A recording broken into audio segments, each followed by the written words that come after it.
యాదాద్రి శ్రీ లక్ష్మీ నరసింహస్వామి వారిని రాష్ట్రపతి ద్రౌపది ముర్ము దర్శించుకున్నారు. యాదాద్రీశుడికి ప్రత్యేక పూజలు చేశారు. యాదగిరిగుట్టలో పర్యటనలో భాగంగా శుక్రవారం ఉదయం యాదాద్రికి చేరుకున్న రాష్ట్రపతికి మంత్రులు ఇంద్రకరణ్ రెడ్డి, జగదీష్ రెడ్డి, సత్యవతి రాథోడ్ పుష్పగుచ్చాలతో ఆహ్వానం పలికారు. ఆలయం వద్ద అర్చకులు, అధికారులు పూర్ణకుంభంతో స్వాగతం పలికారు. అనంతరం గర్భాలయంలో స్వయంభూ లక్ష్మీ నరసింహస్వామి వారిని రాష్ట్రపతి ద్రౌపది ముర్ము దర్శించుకున్నారు.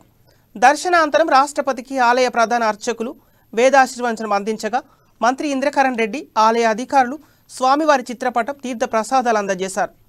తర్వాత యాదాద్రి ప్రధాన ఆలయ పరిసరాలను రాష్ట్రపతి పరిశీలించారు. అద్దాల మండపం, ఫోటో ఎగ్జిబిషన్ను తిలకించారు. రాష్ట్రపతి వెంట గవర్నర్ తమిళిసై సౌందరరాజన్ ఉన్నారు. కాగా యాదగిరిగుట్టను సందర్శించిన 5వ రాష్ట్రపతి ద్రౌపది ముర్ము కావడం గమనార్హం.